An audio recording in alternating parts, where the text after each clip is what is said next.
ஞானமே யோகம், யோகமே ஞானம். வாழ்க வளமுடன், வாழ்க வளமுடன், வாழ்க வையகம். ஐயா, சிறப்பான ஒரு உரைங்க ஐயா.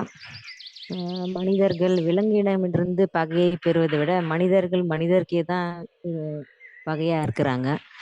அது நிஜமான உண்மைதாங்க ஐயா. இப்போ எனக்கு ஒரு ஐயப்பாடு என்னன்னாங்க ஐயா, எனக்கு தெரிஞ்ச ஒரு அன்பர் வந்து என்ன சொன்னாருங்க, நான் வந்து அந்த மாதிரி உயிர் கொள்ளுதல் பாவம் அப்படின்றத பத்தி சொல்லிட்டு இருக்கும்போது அவர் என்ன சொன்னாருன்னா, நீங்க செடி கொடி எல்லாம் கீரைங்க எல்லாம் பறிக்கிறீங்க, அதுக்கும் உயிர் இருக்கு, அதுவும் ஒரு உயிர்கொள்ளல் மாதிரிதான்ற மாதிரி பேசினாருங்க ஐயா. அதுக்கு நீங்க விளக்கம் சொன்னீங்கன்னா நிறைய பேருக்கு உபயோகமா இருக்கும்னு நினைக்கிறேங்க ஐயா.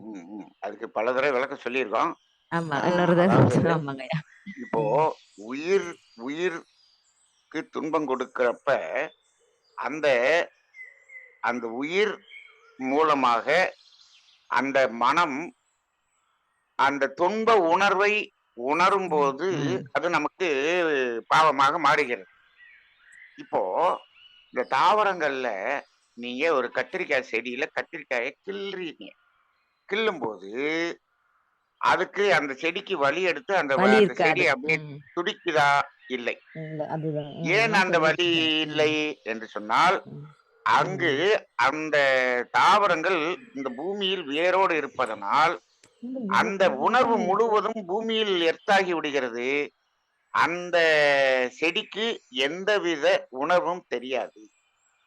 இப்படி இறைவன் படைச்சிருக்கான் பாருங்க, அது எல்லாத்தையும் வேர் ஊன்றி இருக்கிறதுனால அது எல்லாமே எர்த்தாயிடும்.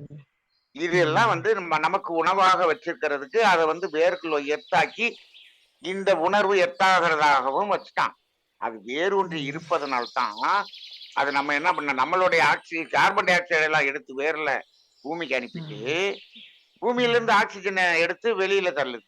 இந்த வேர் ஊன்றி அவ்வளவு வேலையை பண்ணுது. ஆனால் இப்ப பூமியில் வேர் இல்லாமல் தனியா இருக்கக்கூடிய ஒரு கோழியை அறுக்கும்போது அது துடிக்குது. அப்ப அதனால தாவரங்களில் எந்த இதை செஞ்சாலும் அது நமக்கு பாதிப்பதில்லை. ஆனால் இந்த தாவரங்கள்லயே கிழங்கு வகைகள் இருக்கிறது, அதை அப்படியே புடுங்குறோம். புடுங்குறப்ப அந்த உணர்வு எர்த்தாகும் போது, கீழே வேறு வழியா எர்த்தாகும் போது இந்த கிழங்குகள்ல கொஞ்சம் தங்கிரும். அதனாலதான் இந்த கிழங்குகள் சாப்பிட்டா நமக்கு ஒத்துக்க அவ்வளவுதான். அதனால இது ஒண்ணும் செய்யாது. இதே நீங்க இப்ப அரைக்கீரை இருக்குன்னு வச்சுக்கோமே, நீங்க அரைக்கீரை போடுறீங்க, இப்ப கொத்தமல்லி போடுறீங்க. இப்ப என்ன பண்றீங்க, கொத்தமல்லியை என்ன பண்ணணும்னா அப்படி கிள்ளணும், அரைக்கீரையை மேல கிள்ளணும், கிள்ளிதான் எடுக்கணும். இப்ப எல்லாரும் வேரோட புடிங்கி கொண்டு வந்து கொத்தமல்லி ஆமா, வேரோடு புடுங்க கூடாது. நீங்க எங்கேயாவது வேரோட புடுங்கி பாத்துருக்கீங்களா? நீங்க சோளக்கருதா இருப்போம், சோள தட்டா இருப்போம், சோள தட்டைய அறுத்துட்டு அதுக்கப்புறம் அந்த கட்டைய மட்டும் தனியா புடுங்குவோம். ஏன் மொத்தமா புடுங்கி இருக்கலாமே? கரும்பு வெட்டுறோம், ஏன் கரும்பை புடுங்கல? எதையுமே அந்த வெட்டுறதுதான், அப்படி புடுங்குறதுங்கிறதே கிடையாது. அதனால அரைக்கீரை அப்படியே புடுங்க கூடாது, கிள்ளி எடுத்து விட வேண்டும். அப்படிதான் எடுப்பாங்க அந்த காலத்துல. அந்த காலத்து விவசாயிகள்லாம் பண்ணது எல்லாத்துலயும் ஒரு அர்த்தம் இருக்குங்க. இப்போ வர தற்காலிக ஸ்மார்ட் ஒர்க்கிங் விவசாயிங்க எல்லாம் அதெல்லாம் பழைய ஸ்டைலு, தேவையில்லாத வேலை, மொத்தமா எடுத்துட்டு அவங்களும் காசு பார்க்கணும்ல. எல்லாரும் இப்படி வசதியா வாழும்போது அவங்க என்ன, அவங்களுக்கு வாழ்வாதாரம் வேணும்ல, அதனால அப்படி பண்றாங்க. சீக்கிரம் எடுத்துறாங்க. அதாவது வேரோட அப்படி புடுங்கினாலே நமக்கு அதுல கொஞ்சமான பாதிப்பு இருக்கும்னு சொல்றீங்க? இருக்கும். நன்றிங்க ஐயா, வாழ்க வளமுடன் ஐயா. இன்னொரு கேள்வி இருக்கு, அன்பர்கள் காத்திருக்காங்க, அவங்களை முடிச்சிட்டு அப்புறம் கடைசியில கேக்குறேங்க ஐயா. வாழ்க வளமுடன்.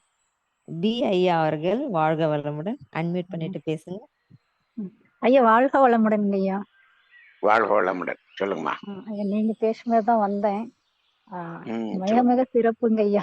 இன்றைய காலகட்டத்துல தேவையான ஒரு இன்றைய சிந்தனை இதெல்லாம் எனக்கு நீங்க பேசிட்டு இருக்கும்போது இதெல்லாம் எப்ப மாறும் அப்படிங்கிற ஒரு சிந்தனை வந்தது.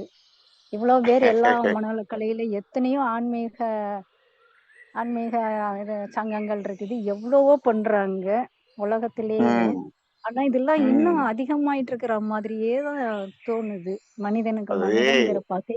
அது நீங்க எப்ப சொன்ன மாரி மாறும்னு நீங்க ஆன்மீகத்துக்குள்ள இருக்கிறவங்களே அங்கேயா, ஆ அப்ப அப்ப இப்போ ஆன்மீகத்துக்குள்ள இருக்கிறவங்க வந்து உயர்வு தாழ்வு மனப்பான்மை இல்லாம நான் கூட அடிக்கடி எல்லார்ட்டயும் ஆ சொல்லுவேன். இப்ப ஆன்மீகத்துக்குள்ள இருக்கிறவங்க கிட்ட உயர்வு தாழ்வு மனப்பான்மை என்னைக்கு இல்லாம போகுதோ, அப்பதான் அ, நம்மளோட எல்லா ஒரு சிந்தனையும் வெளிய எல்லாத்தையும் போய் சேரும். உலக சமாதான அமைதிக்கு ம். வழிவகுக்கும் இத அப்படின்ட்டு. தாங்கம்மா கேட்கிறாங்க. இப்போ அதை மாற்றுவதற்காக வந்த அமைப்பே அங்கே பகையோடு இருக்கும்போது, அப்ப ஆ. எப்படி அது மாறும்? அப்படிங்கிறத தான் கேட்கிறாங்க எல்லாரும். ஆமாங்கய்யா, ஆமாங்கய்யா. எல்லா இடத்துலயுமே இருக்குதுங்க. நம்மளும் எத்தனையோ இடத்துல போறோம். அந்த உயர்வு தாழ்வு மனப்பான்மை, அருகுணம், அருகுணத்த பத்தி பேசுறோம். அதுல அந்த உயர்வு ம். தாழ்வு மனப்பான்மைங்கிறது இன்னும் சமநோக்குக வரவே அது இல்லைங்கய்யா. இப்ப ஆன்மீகத்தில் இப்போ இது வர்றதுக்கு காரணம் 2. ஒன்று அதிகாரம், ஆ, இன்னொன்று பொருள். ஆன்மீகத்தில் பணம் சம்பாதிப்பதுங்கிற நிலைக்கு நெறைய ஆன்மீகவாதிகள் வந்துட்டாங்க. அப்ப பொருள், ஆ. அதிகாரம் வந்துடுச்சு. அப்ப அங்க பகை வந்துரும். ஆமாங்க, ஆமாங்க. நம்ம வந்து எல்லாம் நீங்க எத்தன சொற்பொழிவு எந்த ஆன்மீகத்துக்கு போனாலும் புத்தர், இயேசு, அல்லாஹ் எங்க போனாலும் நம்ம கடைசியில நம்ம மகரிஷி அந்த 2 வாக்கியத்துல குடுத்தாங்க பாத்தீங்களா ஐயா? சுருக்கமா, ம். இரண்டொழுக்க இரண்டொழுக்கம். பண்பாடு. அத ம். மட்டும் கடைபிடிச்சா நம்ம எந்த கோயிலுக்குமே போக வேண்டியது இல்லையா? அந்த இறைநிலையே நம்மள தேடி வந்துரும். எல்லா இடத்துலயும் நம்மள சுத்தி பார்த்து எல்லாம் கும்பிட்டு கடைசியில வந்து நம்ம ஆராய்ச்சி பண்ணும்போது, இந்த இரண்டொழுக்க பண்பாட எடுத்தாலே போதும். எதுவுமே தேவையில்ல. அந்த ம். அறிவு தாங்கய்யா நிக்குது. அதான். அப்ப நம்ம அந்த மகரிஷி எல்லாத்தையும் ஆன்மீகத்துக்குள்ளயும் ஆராய்ஞ்சு எப்படி அந்த தான் குடுத்திருக்கிறாரு பாருங்க. தனதுங்கிறது போகவே மாட்டேங்குது. தான் தனதோட இருக்கக்கூடிய அமைப்புகள் தான் இன்னைக்கு அமைப்புகளாக இருக்கிற மாரி இருக்கு. நம்ம மனவளக்கலையாங்கினா நம்ம முழுசா மாறினாதாங்கய்யா எல்லாமே மாறும். அது மாறும். நீங்க அது சொன்னீங்க மனிதனுக்கு மனிதன் வந்து இது எப்ப மாறும்னே நம்மளுக்கே புரியலங்கய்யா. அத பார்க்கக்கூடாதுங்கம்மா. நாம தனி மனிதன், நாம மாறுவதற்கு முயற்சி செய்வோம். அவ்வளவுதான். அதாங்கய்யா. நன்றி. ஐயா ரொம்ப வாழ்க வளமுடன். சிறப்புங்கய்யா. நன்றி. வாழ்க நன்றிங்கம்மா. வளமுடன். வாழ்க அம்மா ஒரு வளமுடன். கேள்வி வந்தோனே நன்றிங்கய்யா. எனக்கு இந்த ஞாபகம் வந்தது. அரசியலிலும் திரைத்துறையிலும் மட்டுமே இருந்த ஒரு தான் தனது பொருள் பற்று, அதிகாரப்பற்று என்ற நிகழ்வு இப்போ ம். ஆன்மீகத்திலும் வந்திருக்கு. இதற்கான ஆமா, விதையை ஆமா. நாம் போட்டுக்கொண்டே செல்வோம். இதற்கான விதையை நாம் போட்டுக்கொண்டே செல்வோம். அது வளரும்போது வளரும். அதுதான் இப்போ வளரும். என்னோட நன்றி ஐயா. ம். வாழ்க வளமுடன். வாழ்க வளமுடன். நன்றிங்கம்மா. வாழ்க வளமுடன். நம்ம முதல்ல திருந்தி ஒரு பாதை அமைப்போமா, பின்னாடி வருபவர்கள் கண்டிப்பாக வருவாங்க அப்படின்ற நம்பிக்கையில நம்ம முன் செல்வோம். நன்றிங்கம்மா. வாழ்க வாழ்க வளமுடன். வளமுடன். அடுத்தது அருணாம்மா பேசுங்க. ஐயா வாழ்க வளமுடன். தியானமே வாழ்க வளமுடன். யோகமே ஞானம். ஐயா அந்த இதுல வந்து எனக்கு முதல் கேள்வி ஒரு 3 கேள்வி இருக்கு. 5 ஒழுக்க ம். பண்பாடுன்னு தானங்க ஐயா முதல்ல சொல்லியிருந்தாங்க. 2 ஒழுக்க பண்பாடு எப்ப மாத்தினாங்கன்னு எனக்கு தெரியாது. இடையில தான் வந்து ம். 3யும் கட் பண்ணி விட்டாங்க. ஆனா அந்த 3ல வந்துட்டு ம். மகரிஷி வந்து உணவுக்காக உயிர் கொலை தவிர்த்தல்னு ஒண்ணு இருந்தது இல்லைங்க ஐயா? ஆமா. அத அத நீங்க அத ஐந்தொழுக்க பண்பாடுல இருந்தத அ மகரிஷி 2ஆ சுருக்கும்போது, இந்த 2ல அந்த 5 அடங்கிரும். ஓ! அப்படி. சரி, சரி, சரி. ஆமா. அப்படிதான் சொன்னாரு. இந்த 2ல அ, அந்த அ, 3ம் அதுக்குள்ள வந்துரும் அப்படின்னு சொல்லிட்டாரு. நீ இப்ப அ, உணவுக்காக உயிர் கொள்ளாமை அப்படின்னு ஒண்ணு இருக்கு. அ, அது அ. இந்த எதுல வருது? யாருக்கும் துன்பம் கொடுக்க மாட்டேங்கிறதுல துணி வந்துருது. கொடுக்க மாட்டேங்கிறதுல அது அடங்கிரும். ரைட்டு. வந்துருது, இது வந்துருது. அதனால இது அதனால தான் வந்து மாத்துனாரு. இது இது வந்து மகரிஷியே மாத்துனாங்களா? இல்ல மகரிஷியே வழித்தோன்றல் மாத்துனது. மகரிஷி அது எனக்கு இருக்கும்போது அது மகரிஷியே சொல்லி மாத்துனது. மாத்துனது. ஆ சரிங்க. அதாவது அ அதாவது எனது உணவிற்காக நான் வந்து பாடுபடுவேன் 18 வயசுல இருந்து அதுவும் அதுல தானே அதுல தானங்கய்யா உண்டு. அ, உடல் அ, அ. உழைப்பால் எனது உடல் உழைப்பால் அப்படிங்கிற ம். விஷயமும் அதுல சொல்லியிருப்பாங்க. அதான் எல்லாமே முதல்ல இப்போ அதுல தான் உணவுக்காக உயிர் கொள்ளாமை அப்படின்னு வந்துருச்சு இல்லையா? அதுல கூட ஒரு ரிலாக்சேஷன் வந்துருச்சு பாருங்க. எப்படி? அ உணவு உணவுக்காக உயிர் கொள்ள மாட்டேன். கொசுவ ம். அடிச்சுருவேன். ஆமா, கொசு அடிச்சு ஆமா. சாப்பிட போறதில்ல. ரைட்டா? கட்டாயம். சரி. நம்மள ஆனா, பாடம் போட்டுட்டு இப்ப இரண்டொழுக்க பண்பாட்டுல எ எ எந்த உயிருக்கும் துன்பம் கொடுக்க மாட்டேன்னு கொசுவ கூட அடிக்க முடியாது. அங்க. ஊதி தான் விடணும். அத ஊதி தான் விடணும் அப்ப. அது இன்னும் கொஞ்சம் ரொம்ப ஷார்ப்பா வந்துருச்சு. இதுல வரும்போது. ஆமா. ஆ ஓகேங்க, ஓகேங்க. ஐயா இன்னொரு கேள்வி. ஆக்சுவலா அந்த பொருள் அண்ட் ஐ மீன் பொருள் பற்றும் வந்து அதிகாரமும் கிடைச்சதுனால அந்த இதுன்னு சொல்றீங்க இல்லையா? ஆனா அதுல வந்து இன்னொரு பெரிய அந்த புகழ் போதை அப்படிங்கிறதுக்குள்ள சிக்கிறாங்க. அப்படிங்கிறது தானுங்கய்யா? புகழ் அப்படிங்கிறது தானே அதுதான். இப்ப அந்த புகழ் எங்க இருந்து வரும்? இப்ப தான் அப்படிங்கிறது அதிகாரம், ஆமா, அதிகாரம். தனதுங்கிறது பொருள். அந்த தான்ங்கிறதுலதான் அந்த நீங்க சொல்ற அந்த புகழ்ங்கிறது வரும். புகழ் வந்து அதுலதான் வரும் இல்லையா? தான்ங்கிறது புகழாக மாறும். ஓ, ஓகேங்க, ஓகேங்க. அந்த தனதுங்கிறது புலனின்பமா மாறும். சரிங்க, சரிங்க. பிரிச்சு பார்க்க தெரியல. அது அதனுடைய அடுத்த வெர்ஷன் வச்சுக்கலாமே. Next version. சரிங்க, ஆமா. சரிங்க. அது தோசை, இது மசால் தோசை. ஐயா, இன்னொரு கேள்வி. ஆக்சுவலா கேள்வி இல்ல, ஒரு சின்ன ஒரு இது மாதிரி. அந்த கீரை வகையில எல்லாம் இப்ப அப்படியே பிடுங்கி கட்டு போட்டு கொண்டு வராங்கன்னு சொன்னீங்க. அது அது அது பண்றாங்க. ஆனா ரொம்ப நாளைக்கு முன்னாடி ஒருக்க இந்த இந்த நம்ம இந்த ஓரறிவு தாவரத்தை எடுப்பதால நமக்கு வந்து பாவம் வராது.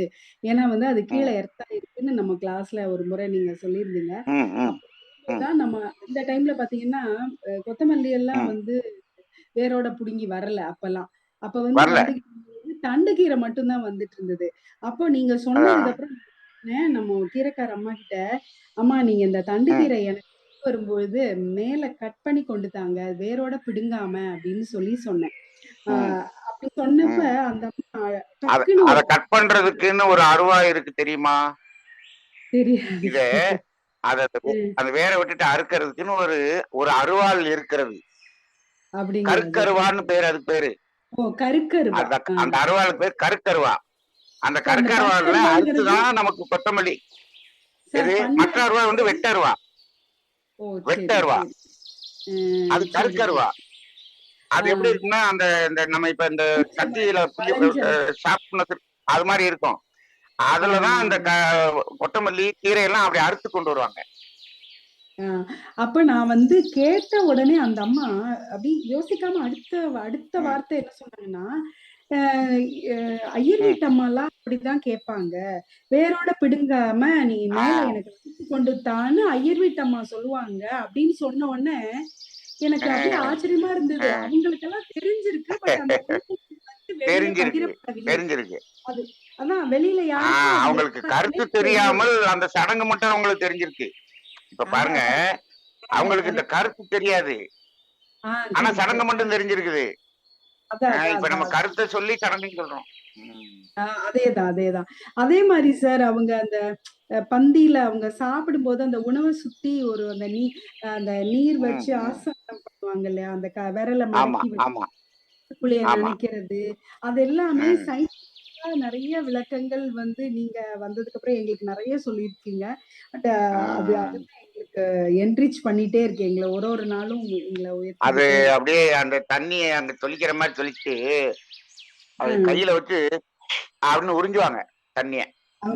அது அந்த தொண்டைக்குள்ளேயே வந்து ஈரமாக்கிரும். கரெக்ட். அந்த ஈரமாக்கின பிறகு சாப்பிடணும். அவங்க அப்படி செஞ்சுட்டு சாப்பிடும்போது ஒரு மந்திரம், அந்த சுத்தும் போது மந்திரம் சொல்றது, இந்த உணவை உண்பதால் வரும் பாவத்திலிருந்து என்னை காப்பாயா, அந்த மாதிரி ஏதோ. அதாவது மந்திரம்ங்கிறது வந்து செகண்டரி. இதை செய்யப்பா அப்படின்னு சொன்னா செய்ய மாட்டான். அது மந்திரத்தோட சொன்னோம்னா அவன் நம்பிக்கையோட செய்வான். அதுக்காக சொல்லிட்டாங்க. நல்லதுங்க. நன்றிங்க. ஆனா இந்த உணவை நான் சாப்பிடுகிறேன், இதை செரிக்க வேண்டும் என்று சாப்பிடுகிறேன் அப்படின்னு சாப்பிட்டு நல்ல சில்லி புரோட்டா வச்சுட்டு அப்படி தண்ணியை ஊத்திட்டு இதை செரிக்க வேண்டும் என்று சாப்பிட்டாலும் செரிக்காது.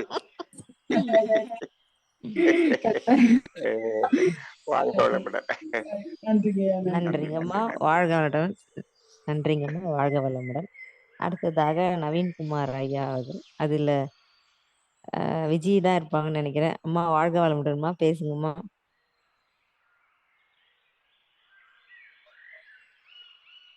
வாழ்க வளமுடன். விஜயலட்சுமியா?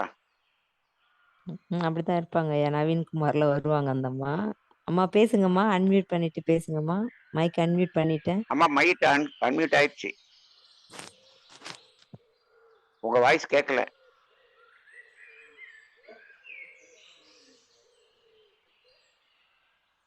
மைக்குக்கும் அவங்களுக்கும் பகையாயிடுச்சு. தொலைவில் இருக்காங்களா என்னன்னு தெரியல. ரைட்டு. வாழ்க வளமுடன். வாழ்க சரிம்மா, வளமுடன். இது ஒன்று ஐயா ப்ராப்ளம். அடுத்ததாக சொல்லுங்க ஐயா.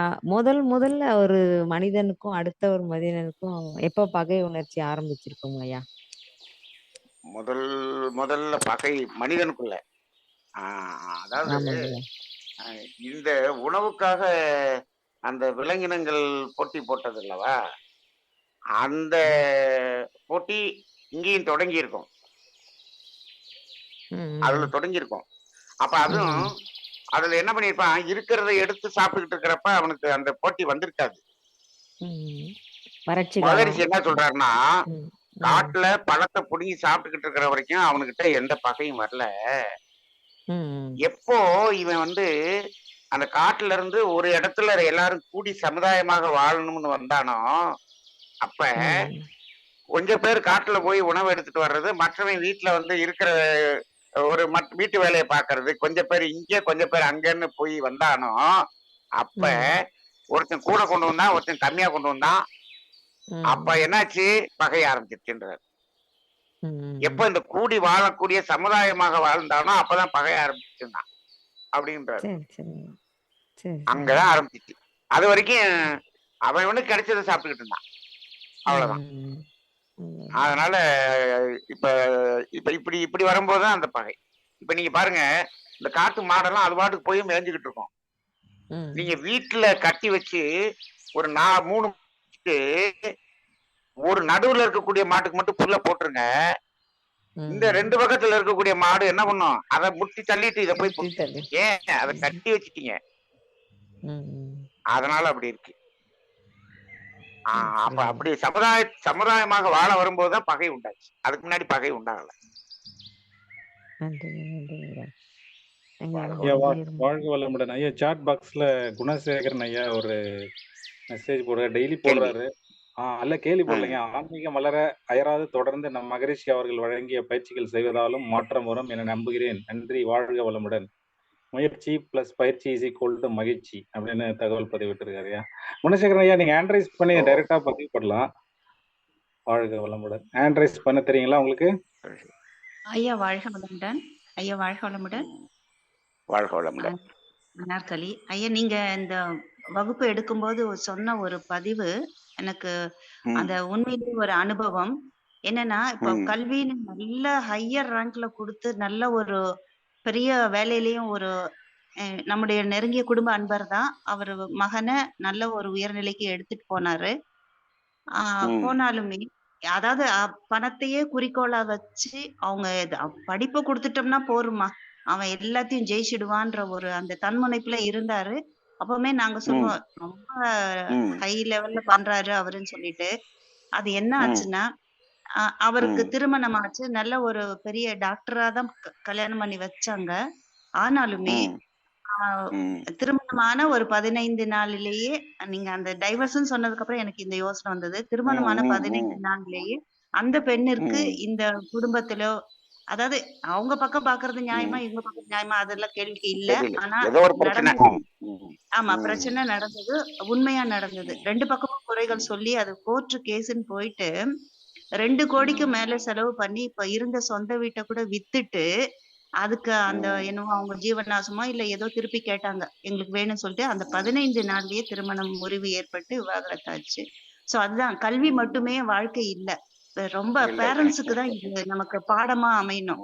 ஏன்னா தான் பிள்ளை முன்னேறணும் வெளிநாட்டுக்கு எல்லாம் போய் கை நிறைய சம்பாதிச்சு அப்படிதான் பண்றாங்களே தவிர, ஒரு பிள்ளை மனிதநேயத்தோடு வளரணும், குடும்பத்துக்கோ சமுதாயத்துக்கோ கூட பிறந்தவங்களுக்கோ ஒத்துழைப்போட வாழணும், அறநெறி வாழ்க்கை வாழணும்ன்றது அந்த பேரண்ட்ஸே போதிச்சிருந்தாங்கன்னா அந்த பிள்ளைன்னா நல்ல பிள்ளை.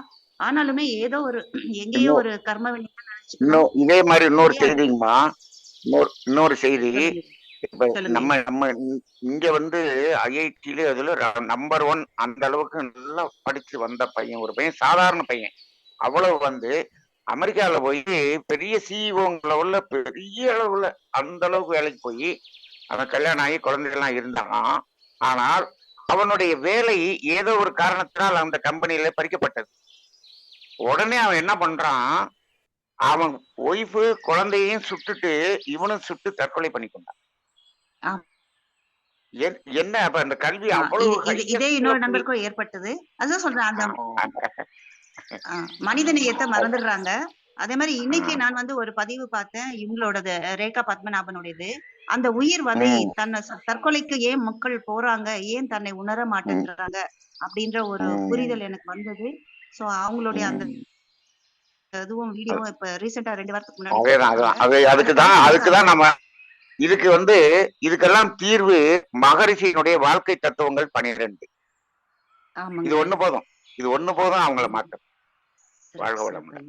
சோ உண்மையிலேயே மனவளக்கலை அன்பர்களாகட்டும், யாராகட்டும், தங்கள் குடும்பத்தில் ஒரு அறநெறி வாழ்க்கை மனித நேயத்தோடு மக்கள் கொண்டு வரணும். சொத்து சேர்க்கிறோமோ இல்லையோ, அவங்களுக்கு வந்து அந்த மனித நேயத்தை கற்பிக்க வேண்டும். போட்டி பொறாமை எதுவும் இல்லாமல் அன்பும் கருணையோடும் வாழ மக்களுக்கு சொல்லுவோம். அதுதான் அவங்களுக்கு நம்ம கொடுக்கக்கூடிய சொத்து என்பதை மகரிஷி நமக்கு நிறைய கொடுத்திருக்காங்க.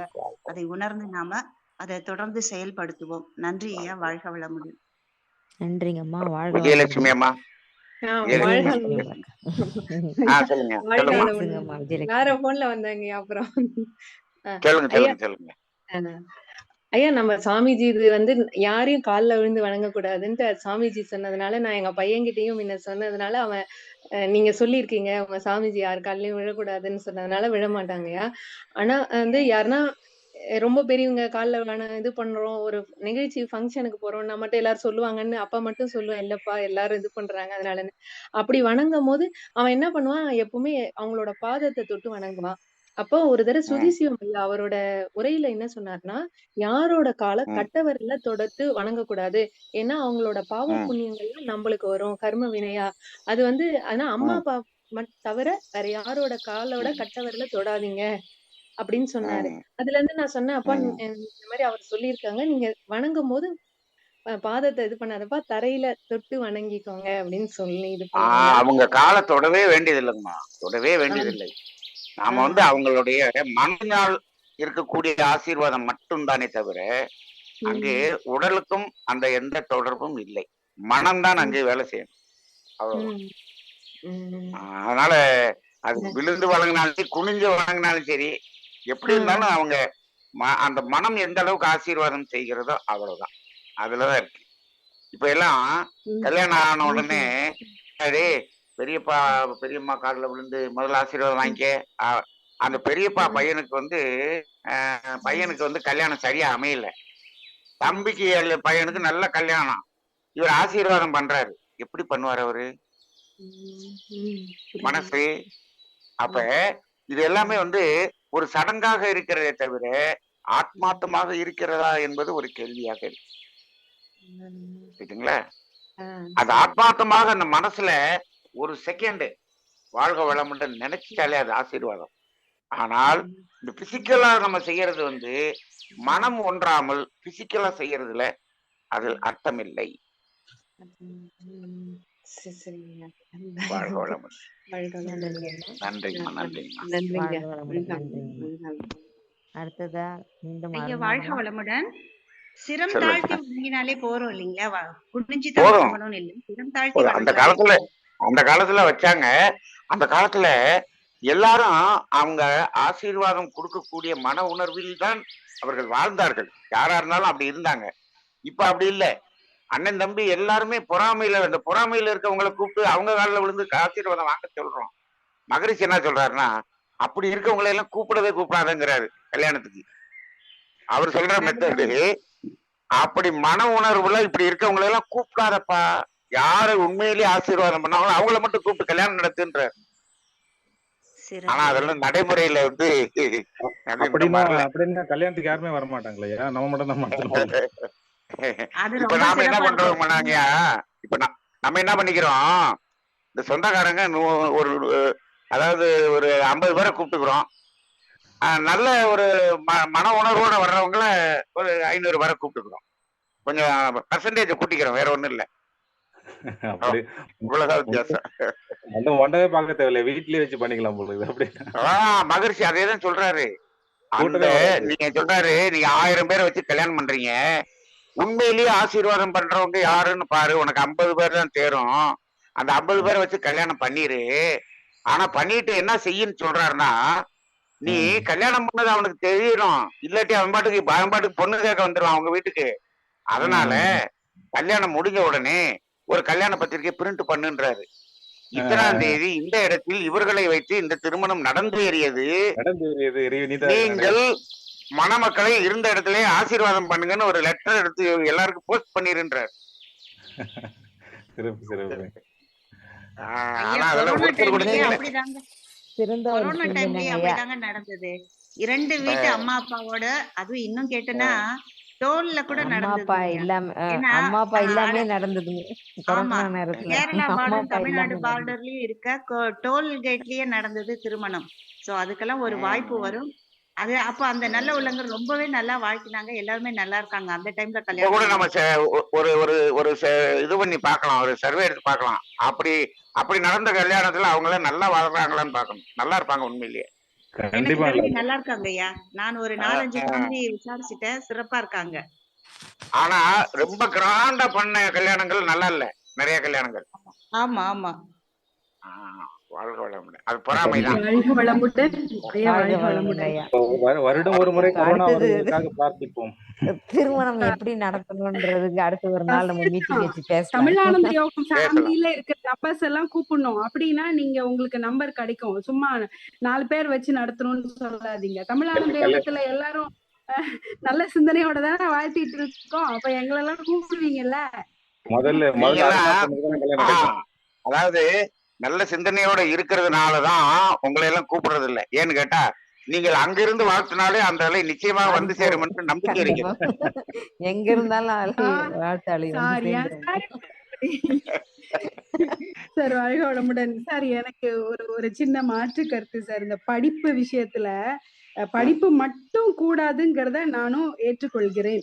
இதுல வந்துட்டு இப்ப நான் வந்து எங்க பசங்க கிட்ட சொல்லும் போது ஒரு விஷயத்த பாயிண்ட் ஆஃப் வியூல படில என்ன கான்செப்ட்னு படிக்கும் போது உன்னால அதை கரெக்டா நீ வந்து ரீப்ரொடியூஸ் பண்ண முடியும்.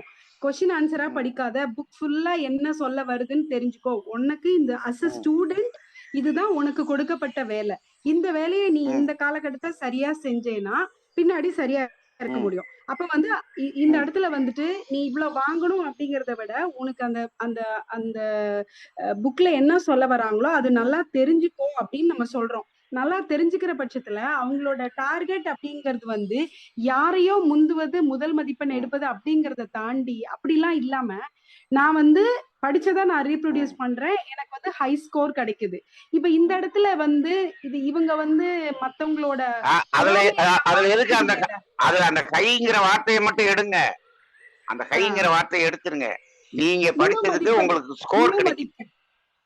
டார்கெட் எல்லாம் இல்ல. அந்த 100 மதிப்பு அது ஸ்கோர்னு சொல்லுங்க.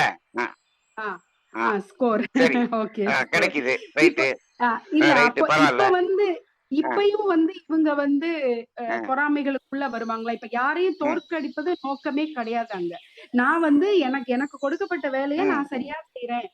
அஸ் அ ஸ்டூடெண்ட் நான் நல்லா படிக்கணும்னு நினைக்கிறேன், படிக்கிறேன். அப்படிங்கிறப்ப அது எப்படி சார் இன்னொருத்தரோட பிரச்சனை? அந்த படிக்காத பிள்ளைங்க அவங்களோட அறிவின் குறைபாடுன்னு படிக்காமலும் இருக்கலாம். இப்போ நீங்க இப்படி போட்டுறது ரைட். நீங்க 100 மார்க் எடுத்த உடனே உங்க குழந்தைக்கு ஃபர்ஸ்ட் ரேங்க்னு போட்டு விட்டுறாங்கல்ல ஸ்கூல்ல. அதானா இப்ப விட்டுறாங்க சார். ஸ்கூல்ல ஃபர்ஸ்ட் ரேங்க்னு போட்டு இன்னொரு குழந்தை செகண்ட் ரேங்க்னு போட்டுறாங்கல்ல. அங்க பிரச்சனை கிரேட் போடுறாங்கல்ல. இல்ல சார், இதுல வந்து படிக்க முடியாம உண்மையிலே வந்து ஐக்யூ லெவல் கம்மியா இருந்து படிக்காத பிள்ளைங்கனாக்கா பரவாயில்ல. பல பிள்ளைங்க வந்து அவங்களோட சேட்டத்தனத்தால வந்து படிக்காம ஏமாத்தி மார்க் குறைஞ்சா அவங்க செஞ்ச தப்புனாலதானே அவங்க குறையிறாங்க. இப்போ நான் இப்ப ஆக்சுவலா ரேங்க் நான் எப்படி போடணும்னு சொல்றேன். அது மாதிரி போடுறதுக்கு நீங்க முயற்சி பண்ணி பாருங்க ஒரு ஸ்கூல் வச்சு. எப்படின்னா இப்ப நீங்க ஒரு 10 பிள்ளைங்க ஒரு கிளாஸ்ல வச்சுக்குவோம்.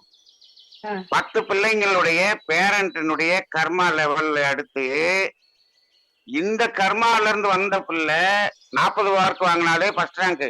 அந்த கர்மால இருந்து வந்த பிள்ளை 80 வாங்கினாதான் ஃபர்ஸ்ட் ரேங்க்.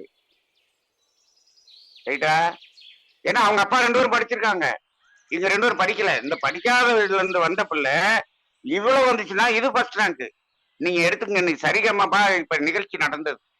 அதுல சங்கீதம் படிச்சு வந்து அப்படி இப்படின்னு வந்து அதுல ஃபர்ஸ்ட் ரேங்க் வந்த பிள்ளைகள் எது வந்தாலும் இந்த அசானிங்கிற பிள்ளை நீ காட்டுக்குள்ள இருந்து ஒண்ணுமே இல்லாம நீ வந்து ஒரு பேரண்ட்ல ஒண்ணுமே இல்லாம வந்து நீ பாடின பத்தியா நீ தான் ஃபர்ஸ்ட். அதையும் இதையும் கம்பேர் பண்ணி கொடுக்க, அந்த கம்பேர் பண்ணி நீங்க கொடுக்குறீங்களா ரேங்க்கு? இல்லையே. அது எல்லாத்தையும் பார்க்கணும் ரேங்க்ல. இல்லாட்டி ரேங்கே போடாதீங்க, போட்டு பிரிவினை ஏற்படுத்தாதீங்க, பிரிச்சு பார்க்காதீங்க அப்படிங்கிறது என்னுடைய கருத்து. வாழ்க வளமுடன்.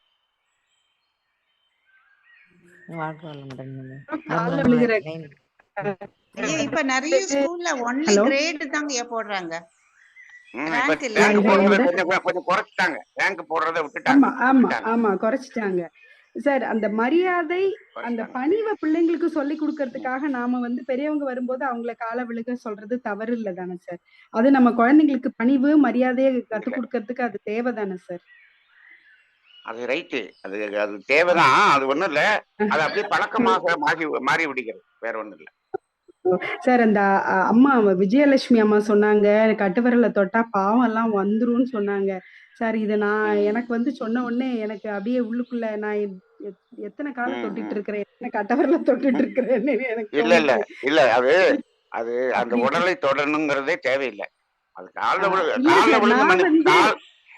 அது கால்ல விழுகிறதுங்கிறதே அதுல கிடையாது. அதுல அவங்க முன்னாடி விழுந்து கும்பிடுவாங்களே தவிர கால்ல விழுகிறதுங்கிறது வந்து காலுக்கு முன்னாடி விழுகிறது கால்ல விழுகிறது ஆகிட்டாங்க. கரெக்ட். இல்ல சார், இப்போ அவங்க அந்த கட்டை விரல்ல தொட்டா வந்து அப்படி அந்த மாதிரி டிரான்ஸ்பர் ஆகுமா என்ன சார்? ஏன்னா நான் நிறைய பேர் காலை வந்து தொழில் முறையாக பிசியோக்காக பிடிக்கிறேனே சார். அப்போ எனக்கு ஒரு டவுட் வந்துருச்சு சார், அதனால கேட்கிறேன். அதுதான் நான் உங்கள்கிட்ட நிறைய சொல்லியிருக்கேன் நான் பர்சனலா. அது வரும், அது கர்மவினை வருதோ இல்லையோ, நெகட்டிவ் எனர்ஜி இருந்தால் வரும், அவ்வளவுதான். சரிங்க சார், சரிங்க சார், நல்லது. அம்மா அதுக்காகத்தான் நீங்க போகும்போது அருட்காப்பு போட்டுட்டு போங்க. அது எனக்கு நிறைய பேராசிரியர்கள் சொல்லியிருக்காங்க. எந்த ஒரு தருணத்திலும் நீங்கள் வாழ்த்து சொல்லும் போதோ இல்ல இந்த மாதிரி தொழில் ரீதியாக நீங்க அட்டென்ட் பண்ணும்போது, வீட்டிலிருந்து வெளியே போனாலும் சரி, அந்த பேஷண்ட் அட்டென்ட் பண்றதுக்கு முன்னாடியும் அருட்காப்பு போட்டுக்கிட்டீங்கன்னா தன் தன் தன் சுயநல அதுதான் முதல்ல. அது அருட்காப்பு போட்டுக்கிட்டீங்கன்னா உங்களுக்கு எந்த பாதிப்பும் வராது. வாழ்க வளமுடன். ஐயா, கால்ல விழுந்ததுக்கு இன்னொரு விளக்கம் கேட்டேங்க, அது சரியா என்னன்னு தெரியல. இப்போ கால்ல விழும்போது அந்த பெரியவர்கள் அவர்கள் வழி அவர்கள் பாதம் வழி சென்று அவர்கள் சென்ற பாதையில் நான் செல்வ சம்மதிக்கிறேன், அதற்காக நான் உறுதியளிக்கிறேன். அது நம்மளா சொல்லிக்கிட்ட கட்டுக்கதையாத்தான் தெரியுது. அப்படி இல்ல, அவர்கள் வழி செல்வதற்கு அவர்கள் சொல்வதை கேட்டால் போதும்.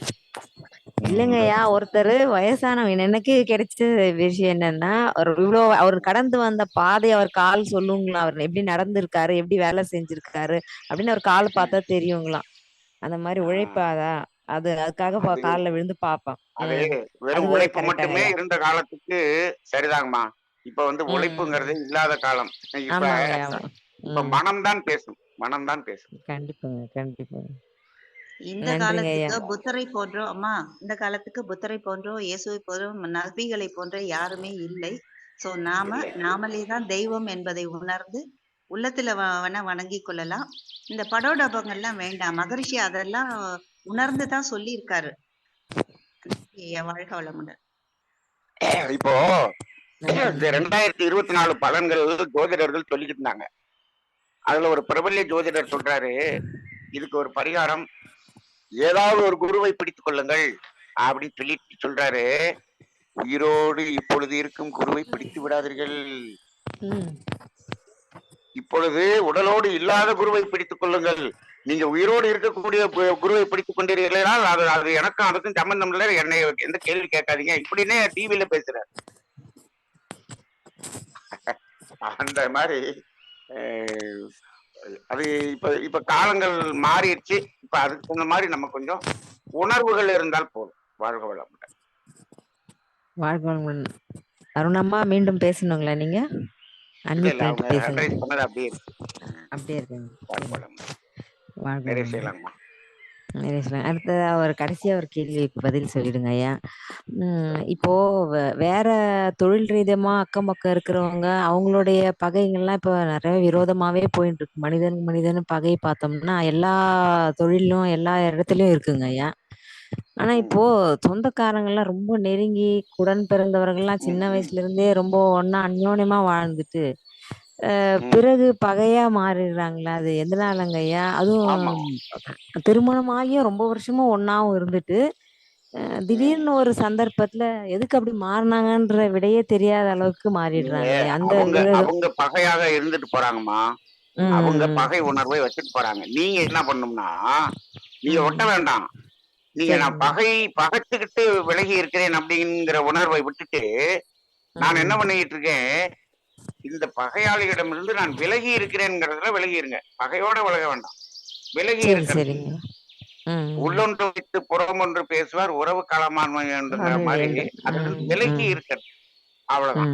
நீங்க விலகி இருக்கிறீங்கன்னா என்ன அர்த்தம் அப்படின்னா, நீங்கள் அவர்களிடமிருந்து எதையும் எதிர்பார்க்கவில்லை என்றால் கண்டிப்பா அவர்கள் உங்களிடம் பகைத்துக் கொள்கிறார்கள் என்றால் அவர்கள் உங்களிடம் எதிர்பார்க்கிறார்கள் என்றால். அதனால நமக்கு பகை வேண்டாம். நமக்கு எப்ப பகை வரும் தெரியுங்களா? நீங்க அங்கிருந்து எதையாவது வாங்கணும், ஏதாவது அவங்கள்ட்ட இருந்து பெறணும் வேண்டும் என்றால் தான் உங்களுக்கு பகை. அப்படி இல்லாட்டி நீங்க விலகி வாழ்கிறீர்கள். அதனால ஒண்ணும் தப்பு இல்லை. சரிங்க. அப்படிதான் விலகிதான் இருக்கணும். தாமரை இலை மேல எல்லா சொந்தக்காரர்கிட்ட இருந்து விலகிடணும்ன்றது நம்ம நினைச்சு வரோங்க. அதுவும் ஒரு நல்லதுக்கேன்னு எடுத்துக்கிறேங்க ஐயா. என்னமோ ஒரு விசேஷத்துக்கு வர்றப்ப என்னங்கிறதோட போயிட்டு அப்படியே வந்து அவ்வளவுதான். அதுதான் எல்லா சொந்தமும் அதே மாதிரி விலகிட்டா மனசுக்கு நம்ம சங்கடங்கள் குறையாதுங்க ஐயா. சொந்தங்க விலக உங்களுக்கு உங்களுடைய உணர்வுக்கு தகுந்த மாதிரியான சொந்தங்கள் வெளியில இருந்து கிடைச்சிருது. கண்டிப்பா எனக்கெல்லாம் இப்ப அதாவது உயிர் உறவுகளை விட மன உறவுகள் தான் எனக்கு அதிகம். ஐயா வாழ்க வளமுடன். ஐயா வாழ்க வளமுடன். அம்மாவுடைய கேள்வியில இருந்து ஒரு தெளிவு. என்னுடைய உறவுகளும் அப்படித்தான். அதாவது பொருள் சார்ந்து இல்லாம நாம தனித்தவங்களா நின்னோம்னா நிச்சயமா இப்போ நீங்க சொன்ன மாதிரி அந்த உடன் பிறந்த உறவுகள் இல்லாமல் வேதாத்திரிய குடும்ப உறவுகள் போல இந்த உறவு வட்டம் ரொம்ப பெருசா ஆயிடுச்சு எனக்கு. ஏன்னா இப்ப என்ன ஆகுதுன்னா அந்த உறவுகள் நம்மோடு சேர்ந்து வருது. ஐயோ பரவாயில்லையே, இவங்க ஒரு தனித்த விதமா இருக்காங்களே அப்படின்னு சொல்லிட்டு பேசாதவங்க கூட வந்து என்கிட்ட பேசுற மாதிரியும் தானா அந்த உறவுகள் பெருகி விட்டது. அந்த தனித்த நிலையில் இருக்கும்போது அது நிச்சயமா நமக்கு அந்த இறைநிலையம் குரு அருளும் உருவாக்கி கொடுக்கிறது. நாம தனியாக தாமரையில தண்ணீரா இருந்தாலே போதும் என்பது என்னுடைய அனுபவ உண்மை. இப்ப நீங்க இந்த உறவுகள்ல இருக்கும்போது உங்களுடைய ஆன்மீக உங்க அபியாசங்கள்ல உங்களுக்கு இன்க்ரீஸ் பண்ணுவீங்க. அந்த உறவு என்ன பண்ணிருமா இதை கெடுத்து விட்டோம். அவ்வளவுதான். கண்டிப்பாங்க ஐயா. வாழ்க்கை அவங்களுமே வந்து இத பெருசா நினைக்கிறது. நம்ம போற பாதை நமக்கு நல்லதுன்னு இருக்கும்போது நம்ம அடுத்தவங்களை பத்தி நினைக்காம நம்ம போன்றதுதான் நல்லதுங்க. ரொம்ப சிறப்புங்க ஐயா. தெளிவாக இருந்ததுங்க ஐயா. ஒரே நேரத்தில் நிறைவேற்றலாங்க ஐயா. ஆமா வாழ்க வளமுடன்.